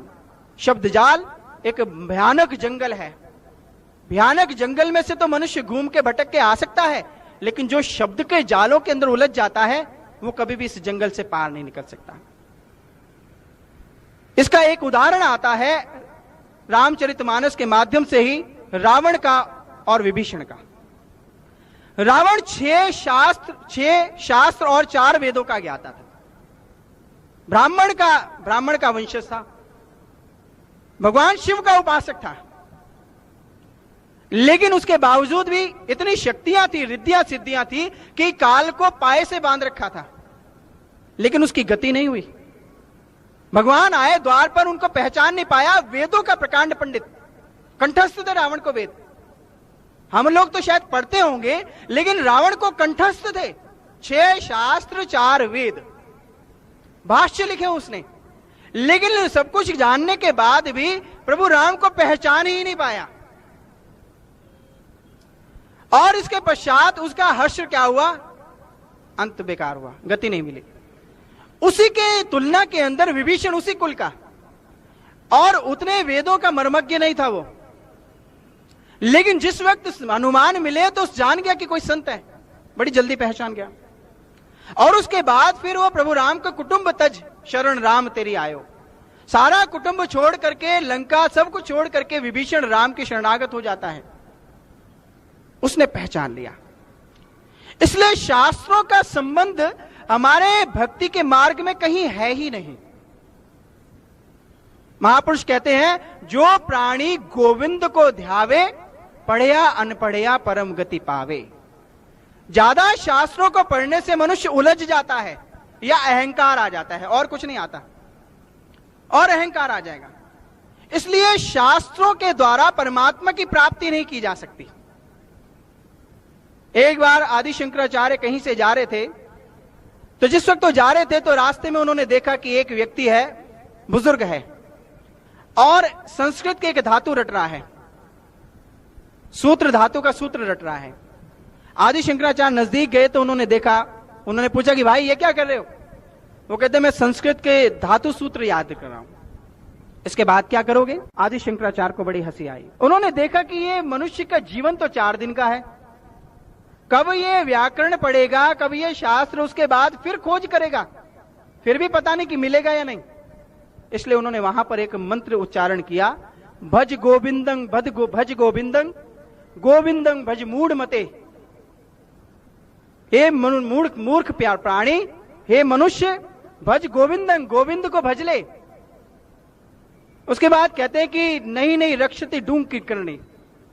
अंतकाल के अंदर, अंतकाल में मरने से पहले प्राप्ते सन्निहिते मरने नहीं रक्षते डूब की करने। अंतकाल जब आएगा तो ये जो धातु है ये काम नहीं आएगी, वो काम आएगा जो ज्ञान है। उन्होंने कहा कि प्रभु फिर मैं कैसे प्राप्त करूं? उन्होंने कहा कि आजा, शरणागत हो जा। सारे शास्त्र एक तरफ कर दिए, उन्हें आत्म साक्षात्कार करा दिया, ज्ञान दे दिया। इसी प्रकार से दयानंद सरस्वती के जीवन में आया। बड़े वेद शास्त्र पढ़े थे, वेद शास्त्र को पढ़ने के बाद पोटरी बांध करके निकल पड़ते हैं। शास्त्र के पढ़ने के बाद भी ईश्वर नहीं मिला, उसके लिए फिर भटक रहे हैं। भटकने के बाद वो विरजानंद के पास जाते हैं, द्वार खटखटाते हैं। विरजानंद कहते हैं कौन है? दयानंद सरस्वती कहते हैं कि मैं यही प्रश्न जानना चाहता हूं कि मैं कौन हूं। तो दयानंद सरस्वती को प्रश्न का उत्तर मिलता है, अगर तू अपने आप को जानना चाहता है, उस आत्मा को जानना चाहता है, ईश्वर को जानना चाहता है, तो ये जो सर पे पोटली बांधी है ग्रंथों की, इसको नदी में बहाया। बड़ा हैरान होता है कि महाराज की क्या बात करते हैं। हां, ये शास्त्र तुझे यहां तक लाने के लिए सहायक थे, इसके बाद इनका कोई काम नहीं। शास्त्र धार्मिक ग्रंथों की अहमियत को नहीं नकार रहे हम। अगर हम विचार से उन्हें पढ़ें तो हम ईश्वर की खोज के अंदर निकलेंगे, तो भी शास्त्र से नहीं मिलेगा परमात्मा। लेकिन अगर हम अहंकारवश पढ़ते हैं तो हम उलझ जाएंगे। महापुरुष कहते कि वेद कतेब कहो मत झूठे, झूठा जो ना विचारे। विचार, जिस वक्त हम शास्त्रों को विचार से पढ़ेंगे तो हम ये पाएंगे कि शास्त्रों के आधार पर हमें कहीं चलना है। शास्त्र कहीं इशारा कर रहे हैं कि वहां जा। शास्त्र परमात्मा नहीं है, शास्त्र परमात्मा की ओर इशारा कर रहे हैं। ठीक इसी प्रकार से हमारे धर्म के संबंध में है। परमात्मा अंतर में है और भक्ति भी अंतर में ही है। राम भक्ति चिंता मणि सुंदर, बसई गरुड़ जाके उर अंदर। परमात्मा की भक्ति कहां है? इस हृदय के अंदर। इसलिए मनुष्य को जो बाहर जो भी कुछ दिखता है, ये सबका सब उस भक्ति, अंदर की भक्ति को इशारा है, बाहर भक्ति नहीं है। बाहर अंदर की अभिव्यक्ति है, मैनिफेस्टेशन है। परमात्मा अंदर है, परमात्मा की भक्ति अंदर है, बाहर तो उसकी नकल है, असल इस अंदर में है, शरीर के बाहर सत्य नहीं है। इसलिए बाहर जो भी कुछ रचना की गई धर्म के लिए, वो सबका सब अंदर का एक रूप है। जितने भी धार्मिक स्थान हम देखें, आप देखेंगे कि धार्मिक स्थानों की रचना कब हुई। हम कभी 4 धामों के अंदर के लिए जाते हैं, कभी हम अमरनाथ की यात्रा पे जाते हैं, कभी हम वैष्णो देवी जा रहे हैं, कभी हम मंदिर में जाते हैं, कभी हम काशी की यात्रा में जाते हैं, कभी हम हरिद्वार जाते हैं। इंसान बहुत यात्रा करता है। कबीरदास जी क्या कहते हैं? पानी में मीन प्यासी, मोहे सुन सुन आवत हासी। आत्म ज्ञान बिना नर भटके, कोई मथुरा कोई काशी। बड़ा स्पष्ट कहा। क्योंकि बाहर क्या है? बाहर उसकी अभिव्यक्ति है। संसार के अंदर धार्मिक स्थान कब बने? आप विचार करके देखें। जब जब कोई संत महापुरुष संसार में आए और उन्होंने जिस स्थान पे भक्ति की, साधना की, सत्संग किया, उस स्थान पे उसको धार्मिक स्थान बना दिया। धार्मिक स्थान बन गया, वो पूजा जाने लगा। भगवान राम जिस वक्त अयोध्या में जन्म लेते हैं, तो जन्म लेने के बाद अयोध्या पूजा जाने लगी। उससे पहले अयोध्या की कोई गिनती नहीं थी। 4 धाम हैं। आदि शंकराचार्य ने इन चारों स्थानों पर, जो 4 धाम हैं, वहां पर सत्संग किया, साधना की और प्रचार किया। इसके कारण से आज ये 4 धाम पूजे जाते हैं, इनकी मान्यता होगी। हम देखते हैं अमरनाथ की यात्रा, अमरनाथ का स्थान है। वहां पर भगवान शिव ने पार्वती को आत्मा का ज्ञान दिया था, अमर कथा सुनाई थी, इसलिए वो पूजा जाने लगा। वैष्णो देवी जाते हैं हम, वहां पर मां वैष्णवी ने जिस वक्त उस असुर को, राक्षस को मार दिया और मारने के बाद भैरव राक्षस को मार दिया, उसके बाद इस वक्त आगे गई, तो आगे जाने के बाद उस स्थान पर जहां पर हम आज दर्शन करते हैं, वहां पर उन्होंने ध्यान के अंदर लीन होगी, समाधि में, उसी आत्मा के ज्ञान को प्राप्त करने के बाद, और इसकी वजह से वो पूजा जाने लगा। जितने भी धार्मिक स्थान है वो सबके सब इसलिए पूजे जाते हैं क्योंकि कभी ना कभी, किसी ना किसी समय, किसी संत महापुरुष ने आकर के वहां ज्ञान दिया, वहां सत्य का प्रचार किया, इस कारण से वो पूजे जाते हैं। लेकिन हमारी विडंबना क्या होती है, हम उस ज्ञान को छोड़ देते हैं, हम उस सत्य को छोड़ देते हैं, हम उस विचार को छोड़ देते हैं, हम केवल स्थूल चीज को पकड़ के रह जाते हैं, हम केवल स्थान तक सीमित रह जाते हैं, हम उस ज्ञान की चर्चा को समझ नहीं पाते। यही कारण है कि महापुरुष कहते हैं कि आत्म ज्ञान बिना नर भटके, कोई मथुरा कोई काशी, मोहे सुन सुन आवत हासी। इसलिए भगवान श्री कृष्ण और भी अन्य महापुरुष इस बात को व्याख्या करते हैं। इसलिए धार्मिक स्थान, धार्मिक ग्रंथ, इनकी जो रचना है वो इसलिए है क्योंकि ये इशारा कर रहे हैं, कहीं बता रहे हैं गया स्थान है। गया का पूजन क्यों है? पिंड दान करने जाते हैं लोग गया, क्योंकि वहां पर गौतम बुद्ध ने, सिद्धार्थ ने उस बुद्धत्व को प्राप्त किया। इसलिए संसार के अंदर जो भी कुछ हम धर्म के लिए बाहर देखते हैं, ये सब अंतर की एक अभिव्यक्ति है। धर्म बाहर नहीं है, धर्म अंदर है। धर्म क्या है? धर्म आंख खुलने की प्रक्रिया है, नेत्र के खुल जाने की प्रक्रिया है, और धर्म नहीं है। धर्म जिस वक्त दृष्टि मिलती है, दृष्टि खुल जाती है, उससे पहले हम धर्म को प्राप्त नहीं कर पाते, धर्म को जान नहीं पाते, और हम उस धर्म के स्थूल चीज के अंदर उलझे रहते हैं। और यही कारण है कि धर्म को ना जानने के कारण आज संसार के अंदर बड़े झगड़े हैं, क्लेश हैं। आप हैरान होंगे कि जितने संसार के अंदर लड़ाइयां एक धार्मिक व्यक्तियों ने की, उतनी अधर्मियों ने, नास्तिक व्यक्तियों ने नहीं की, जितने खून खराबे धार्मिक व्यक्तियों के द्वारा हुए। कारण क्या है? क्योंकि वो उस वास्तविक धर्म को नहीं जानते थे। इसलिए महापुरुष कहते हैं, सिद्ध समाद करे नित झगड़े, ये दुई लोचन क्या हेरे, अंतर ज्योत शब्द धुन जागे, सतगुरु झगड़ निबेरे। अंतर ज्योत, जिस वक्त अंतर में वो परमात्मा, वो धर्म जान जाते हैं, तो फिर झगड़े समाप्त हो जाते हैं, उससे पहले नहीं। नहीं तो इन मनुष्य लड़ता है, झगड़ता है अज्ञानता के, क्योंकि वो धर्म को जानता नहीं है, धर्म को माने बैठा है, अपने विचारों के द्वारा उसने धर्म को मान लिया है, धर्म का अनुभव नहीं है, उसके पास वो नेत्र, वो आंख नहीं खुली जिसके द्वारा अपने अंतर में धर्म को जाना जाता है। क्योंकि धर्म क्या है? धर्म संस्कृत की ध्री धातु से निकला है, जिसका अर्थ होता है धारण करना। धर्म बहन, बहन नहीं है अभी, लेकिन अच्छे लगी, कोई विचार अच्छे लगे, गुण लगे, उसको धारण कर लिया, धर्म बहन होगी। धर्म भाई, उसको धारण किया। धर्म पत्नी, धारण किया। कहां धारण किया? अपने साथ में, अपने विचारों में, अपने अंतर में। इसी प्रकार परमात्मा की भक्ति जो धर्म है, वो धारण करने की चीज है। जब तक हम उस धर्म को धारण नहीं करते, तब तक हम धार्मिक नहीं है। और धारण किसी व्यक्ति को देख करके होती है। इसी प्रकार से जिस वक्त हम धर्म को धारण करेंगे, तो ईश्वर की सत्ता को देख करके किया जा सकता है। इसलिए संसार के अंदर कब लड़ाई हुई? धर्म के नाम पे, जिस वक्त मनुष्य ने उस धर्म को जाना नहीं, देखा नहीं, केवल हम उसको बाहरी रूप को पकड़ के बैठ गए। एक बार विवेकानंद कहीं से जा रहे थे, तो उन्होंने देखा बनारस के अंदर कुछ पंडे लड़ रहे हैं आपस में। विवेकानंद नजदीक गए और जाने के बाद उन्होंने पूछा कि भाई लड़ते क्यों? तो पंडे कहते हैं, एक कहता है कि भाई देखो, बड़ी देर से विवाद हो रहा है, मैं कहता हूं कि विष्णु बड़ा है, और ये कहते हैं कि शिव बड़ा है। ये मेरी बात नहीं मानता, और वो कहते हैं कि ये मेरी बात नहीं मानता। बड़े सारे तर्क दे रहे, बड़ी लड़ाई हो रही, दो गुट बन गए। विवेकानंद को बड़ा आश्चर्य हुआ, बड़ी हैरानी हुई। उन्होंने कहा कि भाई एक बात बताओ, आप विष्णु को जानते हैं? देखा है विष्णु को? उन्होंने कहा, नहीं नहीं, विष्णु को कौन देख सकता है, और बड़ा मुश्किल है, और देखा तो नहीं है। उन्होंने कहा अच्छा ठीक है, यहीं रुक जाओ। दूसरे से पूछे कि आपने शिव को देखा है क्या? उसने कहा कि नहीं नहीं, शिव को तो देखा नहीं कभी, लेकिन चर्चाएं बहुत सुनी है, बहुत पढ़ा है। उन्होंने कहा कि तुम भी रुक जाओ। पहले पंडित से कहते कि जाओ तुम पहले विष्णु को देख करके आओ, और दूसरे से कहते कि जाओ तुम शिव को देख करके आओ। जिस दिन तुम दोनों अपने विष्णु और अपने शिव को देख लोगे, उस दिन झगड़ा समाप्त हो जाएगा। तुम क्योंकि पता लग जाएगा कि वो एक ही चीज है, देखा नहीं है, इसलिए झगड़ा हो रहा है, इसलिए विवाद है।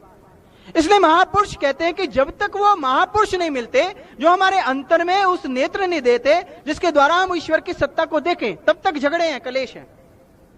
भाषा के कारण से अलग अलग मत मतांतर बनाए हैं और धर्म को कितने ही भागों में हमने बांट दिया, जबकि महापुरुष कहते कि धर्म एक है और जानने की प्रक्रिया है, मानने की नहीं है।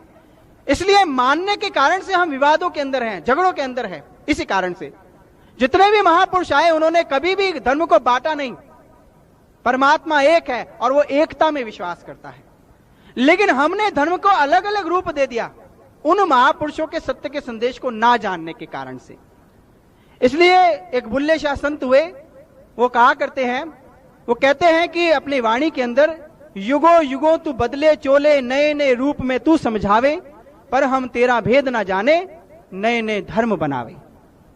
अलग अलग रूप में आया परमात्मा और उसने मनुष्य को समझाने का प्रयास किया, लेकिन हम उसके समझ कर ना जानने के कारण से नए नए वेश बनाते हैं। लंका चढ़ के नाद बजावे, वृंदावन में गऊ चरावे, हाजी बन के मक्के जावे, वाह वाह रंग वटाइंदा। लंका चढ़ के नाद बचाया तूने, ये राम की बात करते हैं। एक मुसलमान संत, क्योंकि उन्होंने अंतर में जान लिया परमात्मा को, इसलिए उनके लिए राम और अल्लाह अलग अलग नहीं है। वो कहते कि लंका चढ़ के नाद बजावे, वृंदावन में गऊ चरावे, कृष्ण बन के भी तू आया था, हाजी बन के मक्के जावे, वाह वाह रंग वटाइंदा। अलग अलग रंग है तेरे। इसलिए जब किसी संत महापुरुष आए संसार में और उन्होंने वो प्राप्त किया, तो उन्होंने बताया कि वो एक है। श्री गुरु ग्रंथ साहब के अंदर इसका बड़ा अच्छा वर्णन आता है। उसके अंदर आता है कि सतयुग ते मान्यो छलियो बलि बावन भाइयों, सबको एक कर देते हैं। आज हम अलग अलग हैं, लेकिन महापुरुष अपनी वाणी के अंदर एक करते हैं। सतयुग ते मान्यो छलियो बलि बावन भाइयों, वो कहते हैं सतयुग के अंदर तुम बलि के रूप में आए थे, तुम जो है बौने के 52 रूप में आए थे और राजा बलि को छला था। आपने सबने ये कथा सुनी होगी। त्रेते ते माने और राम रघुवंश कहाए हो, त्रेता युग के अंदर तुम राम के रूप में आए, रघुवंश में जन्म लिया। द्वापर कृष्ण मुरार कंस कृतारथ कीनो, द्वापर के अंदर कृष्ण बन के आए, कंस को मारा। उग्रसेन को राज अभय भक्ता जन दीनो, उग्रसेन को तुमने राज्य दिया और जो जनता थी उनको अभय दिया, क्योंकि डरी हुई थी जनता कंस के राज्य में। कलयुग नानक प्रमाण, श्री गुरु अंगद अमर कहायो, श्री गुरु राज अटल अविचल आद पुरख फरमायो। वो कहते हैं ये सब के सब गुरु का राज अटल है, एक है, कभी बदला नहीं है। अव्वल अल्लाह नूर उपाया, कुदरत के सब बंदे, एक नूर ते सब जग उपजा, कौन भले कौन मंदे। ये कब आती है बातें? जिस वक्त हम उस नूर को, उस प्रकाश को, उस एक ईश्वर की सत्ता को जान लेते हैं। उससे पहले हम लड़ते हैं, सिद्ध समाध करें, नित्य झगड़े, रोज झगड़ते हैं उससे पहले। इसलिए जब तक हम धर्म के बारे में जानते नहीं है, अनुभव नहीं करते, वो दृष्टि नहीं मिलती, तब तक ये विवाद है, ये झगड़े हैं। कोई भाषा को लेके, कोई ग्रंथ को लेकर के, कोई किसी महापुरुष को लेकर के हम इन विवादों में फंसते रहेंगे और सत्य को नहीं जानेंगे। विवाद कब खत्म होता है? जब वो वस्तु हमारे अंतर में दर्शन के रूप में आ जाती है, हमें पता लग जाता है कि सब एक है। एक बार एक क्लास के अंदर 3 विद्यार्थी थे जिनको एक समान अंक मिले। इस बात को समझने वाली बात है। एक अंक मिले तो अध्यापक ने उन्हें 10 का नोट दिया और कहा कि भाई देखो, ये जो अंक है तुमने 1 से लिए हैं, इसलिए इसके समान लेके आपस में मिल करके खा लेना, कोई भी चीज ले लेना। वो 10 का नोट लेके निकले, लेकिन समस्या खड़ी होगी। समस्या क्या थी? वो तीनों एक दूसरे की भाषा नहीं जानते थे और अलग अलग भाषा जानते थे। एक जानता था पंजाबी, एक जानता था हिंदी और एक जानता था अंग्रेजी। आपस में भाषा नहीं जानते थे एक दूसरे की।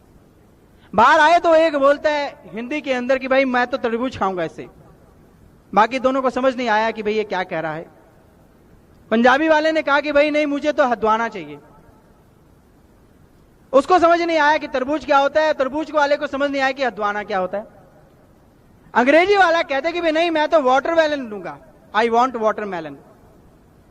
अब तीनों एक ही चीज मांग रहे हैं, लेकिन क्योंकि भाषा नहीं जानते इसलिए लड़ रहे हैं। वो कहते नहीं मैं तरबूज लूंगा, वो कहते नहीं हदवाना चाहिए, वो कहते नहीं वाटरमेलन चाहिए। खूब झगड़ा हो रहा है।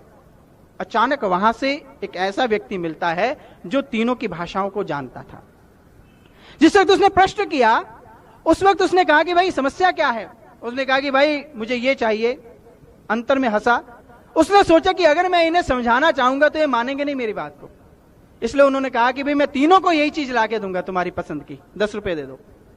लेके गया और जाने के बाद एक तरबूज लाया, बीच में रख दिया। जैसे ही रखा तो तीनों खुश हो गए, झगड़ा समाप्त हो गया, काट के खा लिया। अंग्रेजी वाला कहते दैट्स आई वांट, पंजाबी वाला कहते कि यही मैनू चाहिए सी, और हिंदी वाला कहते कि यही मुझे चाहिए था। झगड़ा खत्म हो गया। झगड़ा कहां है? जब तक दर्शन नहीं है। इसलिए धर्म आंख खुलने की प्रक्रिया है। धर्म की शुरुआत ही हमारे अंतर में से शुरू होती है, बाहर नहीं है। जब तक हम बाहर से कहीं बंधे रहेंगे हम झगड़े में बंधे रहेंगे, दायरों में बंधे रहेंगे, क्योंकि धर्म अंतर की उत्पत्ति है, धर्म अंदर की अवस्था है। बाहर सब उसका एक नकल है, असल हमारे शरीर के अंदर है। हम बहुत सी परिभाषाएं देते हैं। हमने हिंदू अलग कर दिए, सिख अलग कर दिए, जैनी अलग कर दिए, बुद्ध अलग कर दिए, बौद्धिस्ट अलग कर दिए। हमने इस सबको बांट दिया। ये कैसे बांटा गया? परमात्मा ने संसार के अंदर पृथ्वी एक दी, उस पे लकीरें डाली इंसान ने। ये इंडिया है, ये अमेरिका है, ये इंग्लैंड है, ये हिंदू। परमात्मा ने सबको एक सा रंग दिया, खून एक दिया। इस खून के अंदर ब्लड ग्रुप मनुष्य ने डाले हैं। परमात्मा ने सबको एक सा बनाया, लेकिन इंसान ने अपने अंतर में फर्क डाले। इसी प्रकार से महापुरुष जब आते हैं तो एक करने आते हैं, वो धर्म एक की चर्चा करते हैं, लेकिन इंसान अपनी बुद्धि के आधार पर उसे बांट देता है। धर्म को भी बांट दिया, आज परमात्मा को भी बांट दिया। इसलिए ये सब चीजें कब समाप्त होती है? जब हम अंतर में हिंदू शब्द, बुद्ध शब्द, जैनी शब्द, सिख शब्द, ये एक अंतर की अवस्था है, ये कोई बाहर संप्रदाय या मत नहीं है। धर्म एक है, बाकी सब ये अवस्थाओं का नाम है और कुछ नहीं है। हिंदू किसे कहा गया? शास्त्र इस बात को प्रमाणित करते हैं, ये अंतर की अवस्था। आप विचार करना इस बात पे। हिंदू कहा गया हिंसते दुष्टते अनेनेति हिंदू। शास्त्र कहते जिसने अपने हिंसक दुष्टों को, काम, क्रोध, लोभ, मोह, अहंकार को मार लिया, वो हिंदू है और कोई हिंदू नहीं। अब विचार करें कि हिंदू कौन है। यह अंतर की अवस्था है, बाहर का कहीं संबंध नहीं। धर्म का संबंध बाहर से कहीं भी नहीं है, अंतर की अवस्थाएं हैं। हम खुद विचार करें इन बात पे। उसके बाद शब्द आता है सिख। सिख क्या है? महापुरुष कहते हैं सो गुरु सो सिख है भाई, जिन ज्योति ज्योत मिलाई। क्या हमने अपने अंतर में उस ज्योति का दर्शन किया? अगर नहीं किया तो हम सिख नहीं हैं। शास्त्र कहते हैं, गुरबाणी ये कहती है। खालसा शब्द की परिभाषा क्या है? हम खालसा कहते हैं अपने आप को, लेकिन गुरु गोविंद सिंह जी 10वें ग्रंथ के अंदर लिखते हैं खालसा की परिभाषा। आज हम बाहर की चीजों का परिवेश को धारण करके अपने आप को खालसा कहते हैं। गुरु गोविंद सिंह जी लिखते हैं, जागृत ज्योत जपे निस्बासर, एक बिना मन नेक न हाने। जागृत ज्योत जपे निस्बासर, जो दिन रात हमारे अंदर ज्योत जल रही है, उसको जो देखता है, जिसका मन उसमें लग गया, पूर्ण ज्योत जगे घट में, तबे खालसा ताहे न खालिस जाने। यह हमारा मत नहीं है, यह उन्हीं महापुरुष का मत है जिनके नाम पे हम आज अलग व्याख्या करते हैं। हम जैन शब्द को लें, जैन का अर्थ क्या है? जैन जिन धातु से निकला है, जिसका अर्थ होता है अपने आप को जीतना। अंतर की अवस्था है, बाहर कुछ में नहीं है। जिसने अपने आप को जीत लिया, जिसने अपने जीवन को जीत लिया, जिसने अपने विचारों को जान लिया, जिसने अपने अंतर की वासना को जीत लिया, वो जैन है। बाहरी परिवेश से जैन नहीं हो सकता। बुद्ध कौन है? जो उस बुद्धत्व को प्राप्त हो गया, जिसने उस ईश्वर का बोध कर लिया, वो बुद्ध है। अगर हमने बोध नहीं किया और एक चोगा डाल लिया तो हम बुद्ध नहीं है, बुद्धिस्ट नहीं है। अंतर की अवस्था का नाम है। हम ब्राह्मण शब्द पे विचार करें। ब्राह्मण कौन है ब्राह्मण? शास्त्र कहते हैं, ब्राह्मण की परिभाषा देते हैं कि ब्राह्मण क्या है? जन्म न जायते शूद्रा संस्कारात द्विज उच्यते ब्रह्म जानाति इति ब्राह्मणा। जन्म से सभी शूद्र हैं क्योंकि वो उसी गंदगी से जन्म लेते हैं। संस्कारात द्विज उच्यते, जिस वक्त संस्कार अच्छे बनते हैं तो द्विज होता है, आत्मा का जन्म होता है। ब्रह्म जानाति इति ब्राह्मणा, जिसने उस ब्रह्म को जाना है, जिसने उस परमात्मा को देखा है, वो ब्राह्मण है, नहीं तो ब्राह्मण नहीं है। पंडित की परिभाषा लेते हैं। पंडित कौन है? महापुरुष कहते हैं मातृवत पर दारेशु पर द्रव्येशु लोष्टवत आत्मवत सर्वभूतेषु यह पश्यति स पंडिता। मातृवत पर दारेशु, जो पराये स्त्री में माता के दर्शन करता है। पर द्रव्येशु लोष्टवत, और जो पराये धन को मिट्टी के डेले के समान समझता है, डले के समान। आत्मवत सर्वभूतेषु, सबके अंतर में वो आत्मा को देखता है, मानता नहीं है। यह पश्यति स पंडिता, जो ऐसा जानता है वही पंडित है। अब विचार कर ले कि पंडित कौन है। यह सब अंतर की अवस्था का नाम है, बाहर का कोई संबंध नहीं है धर्म से। इसलिए महापुरुष कहते हैं कि धर्म धारण करने की है, लेकिन जब तक हमें कोई महापुरुष नहीं मिलता और हम उसका दर्शन अपने अंतर में नहीं करते, तब तक हम धार्मिक नहीं है, तब तक हमारे जीवन के अंदर धर्म धारण नहीं हो सकता। इसलिए महापुरुष कहते हैं कि शास्त्र, वेद ग्रंथ, ये सब का सब लाभ हमें तब होगा जब हम इनके ऊपर विचार करेंगे और विचार करने के बाद इन पर चलेंगे, चलने के बाद इन तक पहुंचेंगे, तब हम समझ पाएंगे बाहर जो भी कुछ है वो अंतर की एक नकल है, असल अंदर में है। हम मंदिरों में जाते हैं, धार्मिक स्थानों पे जाते हैं, हम भगवान श्री कृष्ण की मूर्ति की आराधना करते हैं, हम और भी महापुरुषों की मूर्ति की आराधना करते हैं, लेकिन कभी विचार करें कि इसके पीछे भाव क्या है। बहुत सुंदर सा एक उदाहरण आपके सामने रखते हैं। आप किसी मंदिर की रचना होते देखें, निर्माण होते, निर्माण होने के बाद एक कारखाने से भगवान की हम मूर्ति लेकर के आते हैं। अब खुद विचार करना, महापुरुष का खंडन नहीं होता, परमात्मा के खंडन किया ही नहीं जा सकता। अगर कोई व्यक्ति सूर्य के ऊपर थूके तो सूर्य के ऊपर थूक नहीं पहुंच सकता। इसलिए यह विचार करने की बात है। जिस वक्त हम उस मूर्ति को लेके आते हैं तो मंदिर के कोने में पड़ी है, हम उसका पूजन आरंभ नहीं करते। उससे पहले हम एक यज्ञ करते हैं जिसका नाम होता है मूर्ति प्राण प्रतिष्ठा यज्ञ। आप शायद भली भांति परिचित होंगे। जिस वक्त हम उस प्राण प्रतिष्ठा यज्ञ को पूर्ण कर लेते हैं, उस वक्त मूर्ति की स्थापना करते हैं, फिर पूजन शुरू करते हैं। उससे पहले वो पड़ी है, हमारे लिए वो पूजने योग्य नहीं है। अब विचार करें कि मूर्ति पहले भी वही थी, अब भी वही है, अब पूजन क्यों शुरू हो गया? क्योंकि हमने प्राण प्रतिष्ठा यज्ञ किया। प्राण प्रतिष्ठा यज्ञ का क्या मतलब है कि हमने प्राणों की प्रतिष्ठा कर दी। पहले वो मूर्ति बेजान थी, अब हमने यज्ञ के द्वारा उसके अंदर प्राण फूंक दिए। बाइबल के अंदर आता है, man God made man in his own image and he breathe into his nostril the breath of life.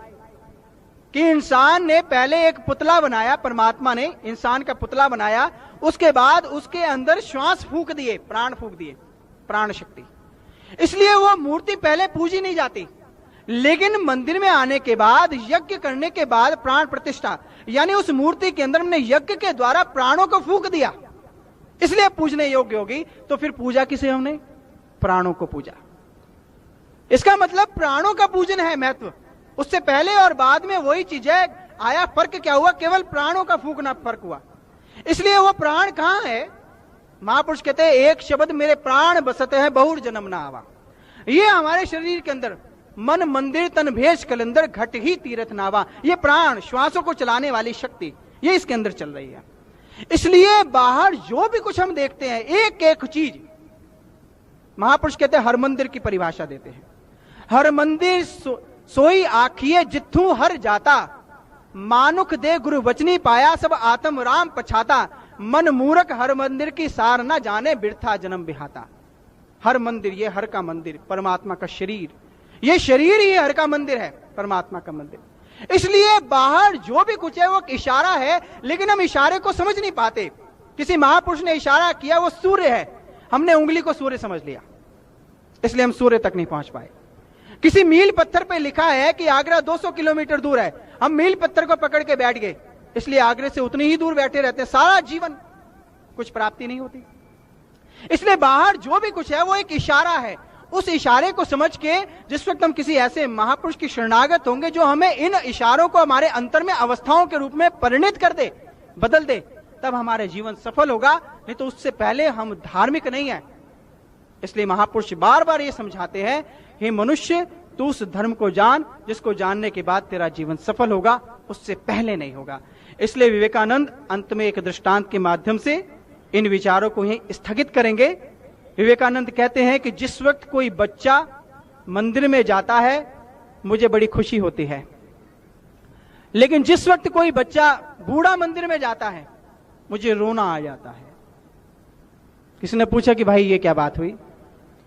बच्चा जाता है तो हंसते हैं, मंदिर तो वही है, बुजुर्ग जाता है तो रोना, ये क्या बात है? विवेकानंद कहते हैं कि मैं इस कारण से, क्योंकि मंदिर के अंदर बहुत से परमात्मा के घर के संकेत हैं। कबीरदास कहते हैं, आठों नौबत बाजते होत 36 राग, सो तो मंदिर खाली पड़ा बैठन लागे काग। बाहर तो बहुत जगह जा रहे हैं, लेकिन ये जो असली मंदिर परमात्मा के ये खाली है, इसमें कौवे कांव कांव कर रहे हैं। इसलिए बाहर जो मंदिर है उसके अंदर के ओर इशारा है। इसलिए विवेकानंद कहते हैं कि जिस वक्त कोई बच्चा मंदिर में जाता है, धार्मिक स्थान पे जाता है, तो मुझे खुशी होती है, क्योंकि बच्चे का जो व्यवहार है वो कौतूहल होता है, क्यूरियोसिटी होती है।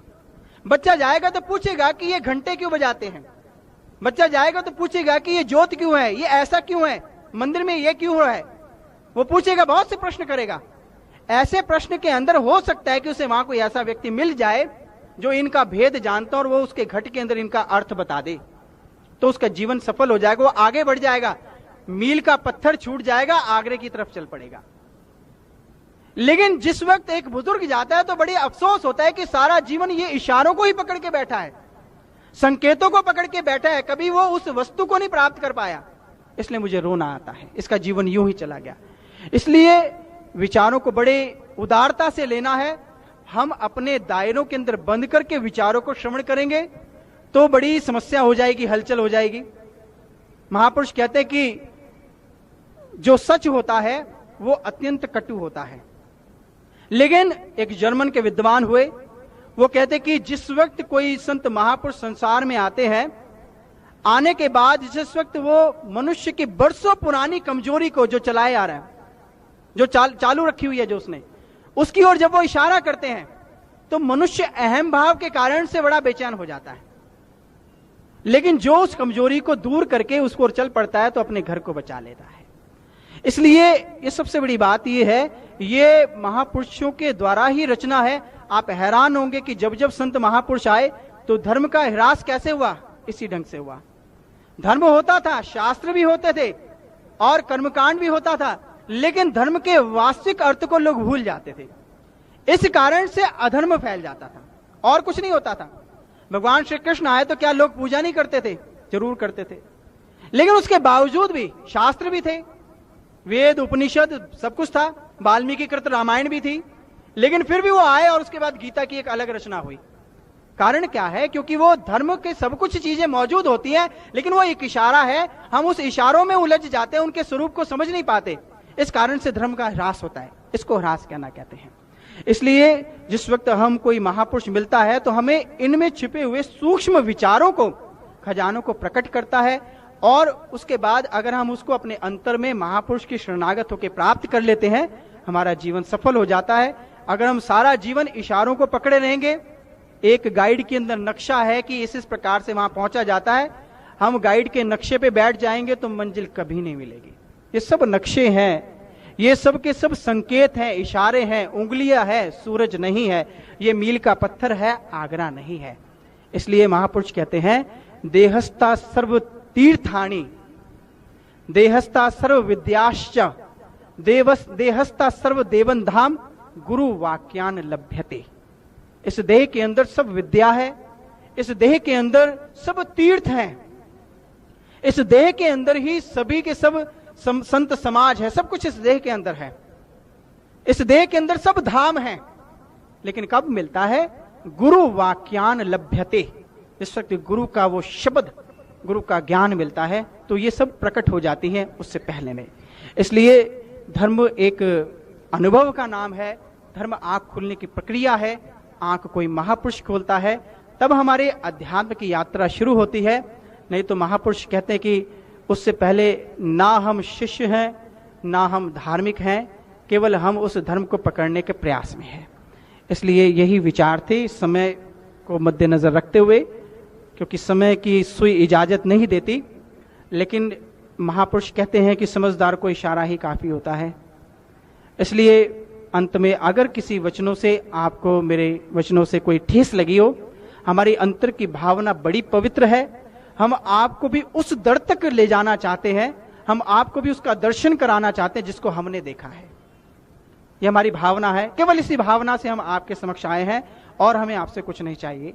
इसलिए अगर कोई भावना को आपकी ठेस लगी हो तो हम ये मेरे वचन समझ करके और ठीक प्रकार से व्याख्या न कर पाने के कारण से आप मुझे क्षमा करें।